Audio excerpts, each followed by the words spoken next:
Bien.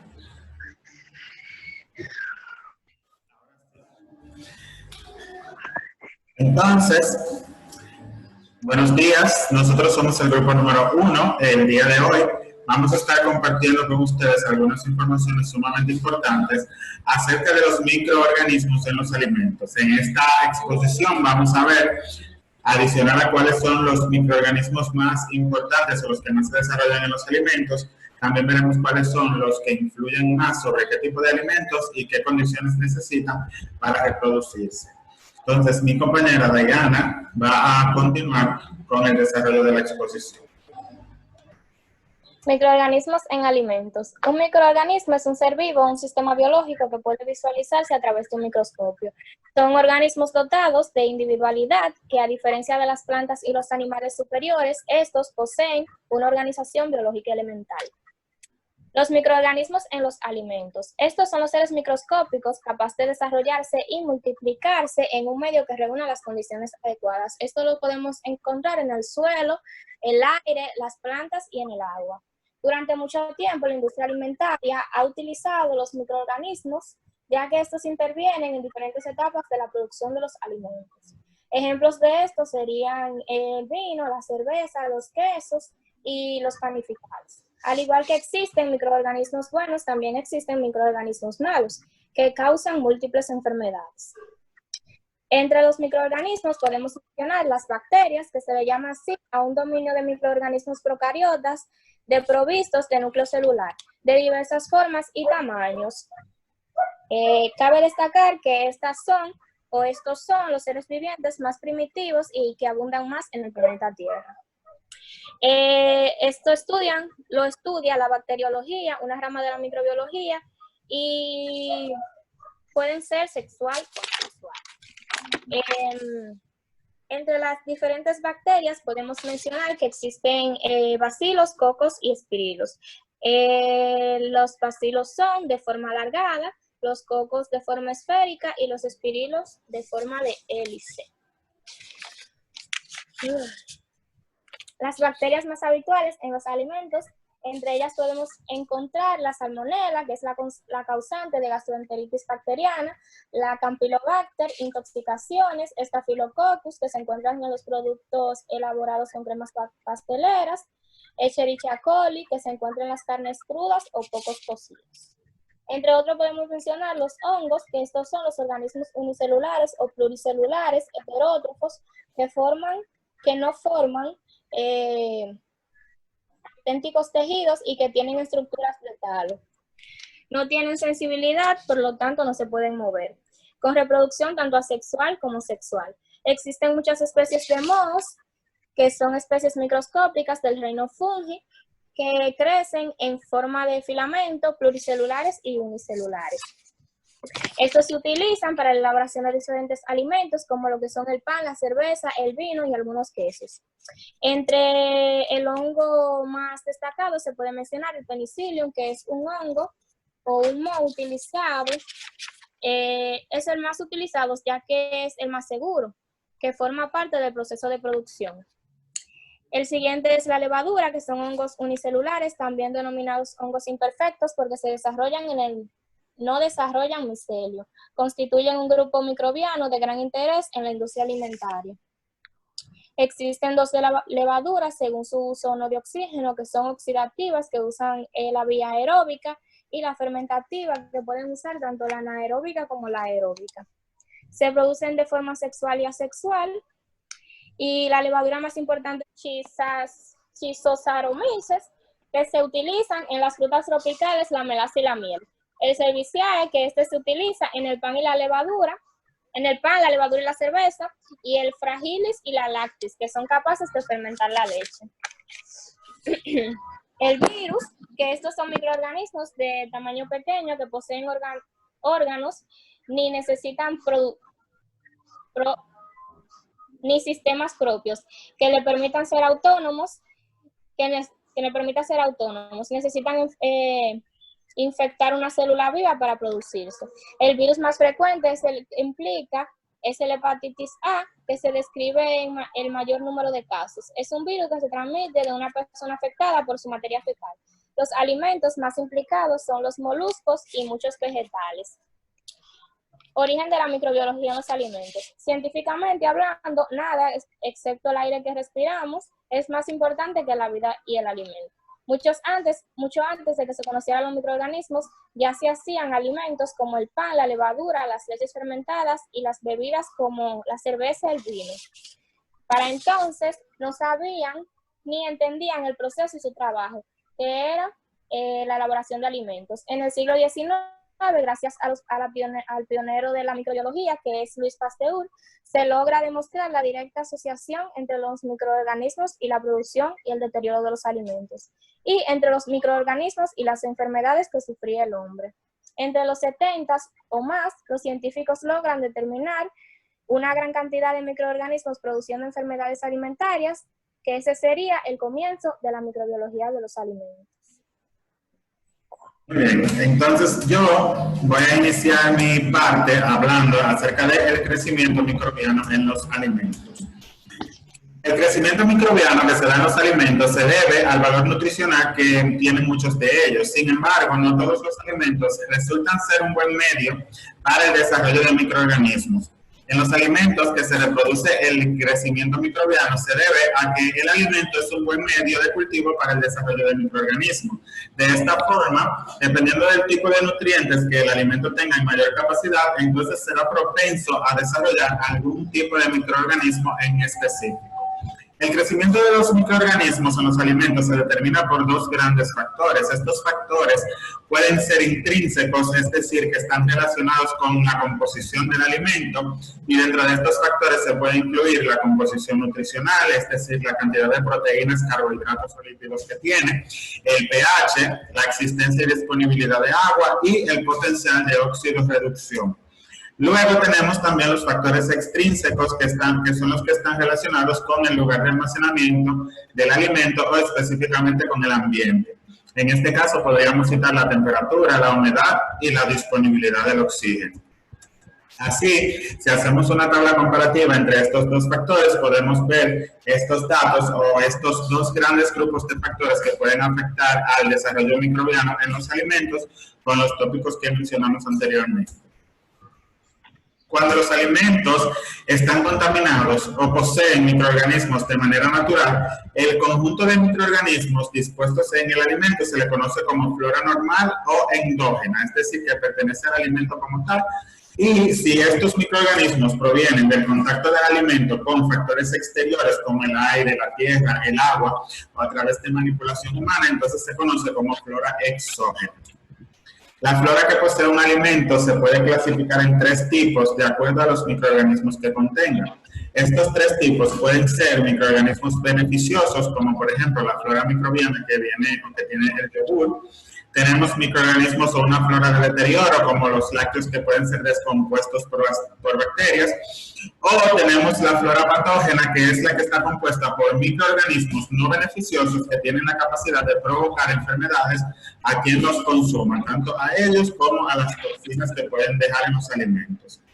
¿Cuáles son los factores que intervienen en el crecimiento microbiano? Aparte de los nutrientes, es decir, que tiene un alimento, los microorganismos necesitan condiciones adecuadas para reproducirse, y estas condiciones vienen dadas por factores como temperatura, humedad y presencia de nutrientes, y estos factores son los que influyen directamente en el crecimiento bacteriano. Así, entonces, podríamos hablar de factores como la temperatura, la mayoría de ellos se reproducen a la temperatura del ambiente. Tenemos también la humedad, aunque cada microorganismo tiene necesidades de humedad distintas. Tenemos el pH y también tenemos la disponibilidad de oxígeno en relación a si el microorganismo es aerobio, anaerobio o facultativo. Tenemos la disponibilidad de nutrientes y también tenemos el tiempo, porque si todos estos factores están y no está el factor tiempo, entonces tampoco sería posible la proliferación de los microorganismos. Y en relación al crecimiento exponencial de ellos, mientras más tiempo tengan disponible, más van a proliferar en el alimento. Pero vamos a definir qué es un microorganismo patógeno. Un microorganismo patógeno, como ya habíamos mencionado anteriormente, son los que tienen la capacidad de provocar daños al ser consumidos, tanto ellos o sus toxinas. Estos microorganismos son responsables de provocar enfermedades y pueden ser bacterias, pueden ser virus, pueden ser protozoos, pueden ser hongos o pueden ser priones. Los alimentos que se contaminan con unos microbios que causan enfermedades se pueden clasificar básicamente en 3 tipos, dependiendo del tipo de enfermedad que provoquen. Primero tenemos los infecciosos, que son los que provocan infección, pero para que se genere una infección debe haber una ingestión de microbios que se multiplican en el hospedero. Algunos ejemplos de microorganismos que pueden provocar infección son la salmonella, la Escherichia coli, el Bacillus cereus y la Vibrio cholerae. Luego tenemos la intoxicación. Para generar una intoxicación debe existir ingestión de alguna toxina generada por el microorganismo dispuesta sobre el alimento. Es decir, yo no me tengo que comer el microorganismo, pero me puedo comer la toxina que le haya dejado ahí. Entonces, algunos ejemplos pueden ser el Staphylococcus aureus y el Clostridium botulinum. Y luego tenemos la toxinfección, que es una combinación intermedia de ambos, porque para que esta se dé, yo debo ingerir el microorganismo y entonces el microorganismo va a generar dentro de mí la toxina para poder presentar el cuadro de enfermedad. En este caso, un ejemplo podría ser el Clostridium perfringens y el Bacillus cereus. Ya luego de esto, voy a mostrarles para finalizar mi parte cuáles son los microorganismos más frecuentes que se pueden encontrar en los alimentos, clasificados algunos por tipos y en qué alimentos se pueden encontrar regularmente. Aquí tenemos el Campylobacter jejuni, que es una bacteria que se puede encontrar en leche cruda, agua no tratada, carne de res, pollo o pescado crudo que no estén bien cocidos. Tenemos el Clostridium botulinum, que se puede encontrar en alimentos enlatados, carne de res, pescados, mariscos, aceites de hierbas o todos sus derivados. Y así también, consecutivamente, todos los temas que están ahí disponibles en la lista, que ustedes pueden estar yendo directamente a la diapositiva o al trabajo de la exposición. Ahora yo voy a pasar con Clary, que es la persona que tiene la próxima parte de la exposición. Yo les estaré hablando primero sobre las fuentes u origen de los microorganismos. Y además de esto, también les estaré hablando sobre la significancia que tienen estos en la industria de alimentos. Primero que nada, cuando hablamos del origen de los microorganismos, debemos tener en cuenta que mucho antes del descubrimiento de los microorganismos, la humanidad ya conocía algunos procesos debido a la actividad vital de estos. Por ejemplo, antes de eso se hacía la fermentación de los jugos, de uvas, de la leche, entre otros. Ahora bien, conociendo un poco de la historia, algunos científicos como Anthony van Leeuwenhoek, este fue el primero que descubrió los microbios y además este fue quien construyó microscopio simple con aumento 303. Luego, Louis Pasteur, en el siglo XIX, construyó microscopios también, pero lo construyó de manera más compleja. Y en 1860 demostró la naturaleza microbiana de la fermentación alcohólica, la fermentación láctica y aséptica. Y de esta manera descubrió la existencia de una forma de vida en ausencia de aire, que fue la anaerobiosis en algunos microorganismos. Y por último, el científico Robert Koch construyó y contribuyó al desarrollo de esta ciencia. Ahora bien, en cuanto a las fuentes de los microorganismos, dentro de las fuentes está la fuente de carbono. El carbono puede ser un factor limitante para el crecimiento microbiano. Pero además, los carbohidratos complejos, que son los polisacáridos, como almidón y la celulosa, son usados directamente por un pequeño número de microorganismos. También está la fuente de carbono, que esta proviene de aminoácidos, nucleótidos, péptidos, proteínas. Además de estos compuestos están los nitrógenos. Los aminoácidos son la fuente más importante de nitrógeno para los microorganismos. Luego continuamos con la fuente de vitaminas. Esta fuente generalmente los alimentos la poseen por cantidad necesaria para el desarrollo de los microorganismos. Por ejemplo, las frutas pobres en vitaminas del complejo B no favorecen el desarrollo de algunas bacterias. Pero las bacterias gram positivas son más exigentes que las gram negativas. Y los mohos pueden sintetizar alguna de esas vitaminas. Las más importantes son las vitaminas del complejo B, la biotina y el ácido pantoténico. También están las sales minerales, que son los últimos o las últimas fuentes. Pese a unirse o a usarse a pequeñas cantidades y son factores independientes para el desarrollo de los microorganismos. Y esto se debe al papel en las reacciones enzimáticas. Pero los más importantes son sodio, calcio, potasio y magnesio. Ahora bien, en cuanto a la significancia que tienen los microorganismos en la industria alimentaria, se puede decir que los microorganismos pueden tener varios efectos en los alimentos, pero contradiciendo la idea de que los microorganismos son dañinos, podemos decir y dar ejemplo de que los yogures, los quesos, son ejemplos de que los alimentos son creados a partir de esto y que gracias a ellos tienen una vida larga.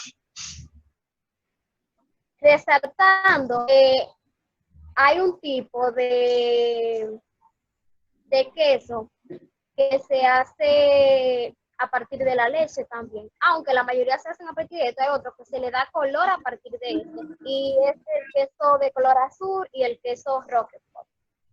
Ahora bien, cuando hablamos de los factores que afectan el crecimiento y sobrevivencia de los microorganismos y las esporas, hay que tener en cuenta que todos los microorganismos, al igual que nosotros los seres vivos, necesitan de un conjunto de factores que les permite crecer, vivir y también les permite permanecer en un determinado ambiente. Estos factores son obviamente diferentes para cada uno de los microorganismos, aunque los diversos factores que influyen en el crecimiento de los microorganismos en los alimentos son generalmente designados como factores intrínsecos y factores extrínsecos. La manipulación de esos factores permite así obtener productos con mayor tiempo de vida y productos con calidad microbiana mayor. Iniciando con lo que son los factores intrínsecos. Son factores intrínsecos todos aquellos que se refieren a las características físico-químicas de los alimentos. Tal y como se describió anteriormente, esos factores tienen una acción preponderante sobre el crecimiento de los microorganismos, ya casi todos los alimentos. Y además, esto contribuye para la mayoría de los microorganismos en un medio más o menos favorable para su crecimiento. Dentro de los factores intrínsecos están los nutrientes, destacando que el mayor o menor contenido de proteínas en azúcares y otros nutrientes va a determinar cuál es el tipo de microorganismo capaz de crecer en el alimento. De manera general, los hongos contribuyen en el grupo de microorganismos que son nutricionalmente menos exigentes. Luego les siguen lo que son las levaduras y luego las bacterias, porque son las más exigentes, la bacteria. También está el pH. En la microbiología alimentaria es bien conocido y sabido que el desarrollo de un determinado microorganismo apenas ocurre dentro de unas determinadas franjas de pH. Se hace posible prever cuáles microorganismos pueden estar presentes en un determinado alimento y además conviene referir que el pH afecta no solo al crecimiento microbiano en los alimentos, sino también a su tasa de supervivencia. Y eso se da durante el almacenamiento y los diversos tratamientos de conservación. También podemos encontrar el agua que tenga disponible. El agua es un bien esencial para la vida. No se conoce ningún ser vivo que no dependa de ella. Sin embargo, hay diferentes grados de tolerancia a su mayor o menor disponibilidad. La disponibilidad de agua de un alimento es uno de los principales factores que determina la facilidad con la que un determinado microorganismo puede crecer en él y consecuentemente deteriorarlo. El desarrollo de microorganismos en los productos alimenticios está en gran parte determinado por el agua disponible que tengan en el alimento. También se encuentra el oxígeno disponible, que la presencia de oxígeno en el medio tiene también influencia en el tipo de microorganismo, ya que estos pueden crecer en un determinado alimento y en la velocidad a la que se multiplican. Otros factores, además de los factores intrínsecos, se puede mencionar que existen otros factores de una manera más o menos eficiente. Tienen influencia en el crecimiento de los microorganismos en los alimentos. Ahora bien, cuando entramos a lo que son los factores extrínsecos, estos son los que se refieren a las condiciones de almacenaje de los alimentos y a las condiciones ambientales. Y estos tienen una importancia en la conservación de los alimentos. De hecho, son aquellos que, de manera general, más controlados en el día a día. Y esos factores son la temperatura, la humedad, el oxígeno. Ahora bien, la temperatura es uno de los factores más relevantes en el crecimiento de los microorganismos. Y si pensamos en la seguridad alimentaria, esta acaba siendo el más importante de todos. Tal y como ocurre en los restantes factores, todos los microorganismos necesitan de una determinada temperatura para desarrollarse a su velocidad máxima. Y existen distintas temperaturas y los microorganismos se adaptan a diferentes de estas. Se pueden decir que los termófilos son aquellos cuya temperatura óptima se sitúa en 40 y 65 grados Celsius. Los mesófilos, 20 y 40 grados Celsius. Los citrófilos, 15 o por debajo de 15. Los psicotróficos, 0 y 7 grados, pero cuya temperatura ideal es de 20 a 30 grados Celsius. La humedad relativa, se puede decir que una humedad relativa muy favorable para el crecimiento de los microorganismos, especialmente de aquellos que se encuentran en la superficie. El oxígeno es para muchos organismos fundamental para su supervivencia. Sin embargo, existen otros microorganismos que no toleran la presencia y pueden hasta morir si se exponen durante algún tiempo. Otros factores son, se puede decir que son varias las formas posibles para evitar o disminuir el crecimiento microbiano en los alimentos, pero podríamos decir que un proceso más eficaz podría ser la manipulación de algunos factores que no conlleven grandes complicaciones, pero existen otros que no siempre son posibles manipular, por lo menos sin alterar profundamente los productos alimenticios. Ahora bien, la importancia que se le ve a este tema, resaltando que los microorganismos tienen una gran importancia, se puede decir que también esto marcan un impacto en nuestra vida. Y no siempre de una manera que nos agrade, porque sabemos que aunque de ellos se pueden o se elaboran la mayoría de los productos, también ellos degradan, ellos dañan estos productos y también causan enfermedades, pero son muy importantes en la industria alimentaria porque gracias a ellos se pueden elaborar los productos como son el queso, el pan, el vino, entre otros. Gracias. Bien, muchas gracias. Esta ha sido nuestra exposición. Si tienen alguna pregunta adicional, nosotros estaremos compartiendo ya informaciones adicionales en la clase y cualquier pregunta, entonces la vamos a estar realizando por ahí.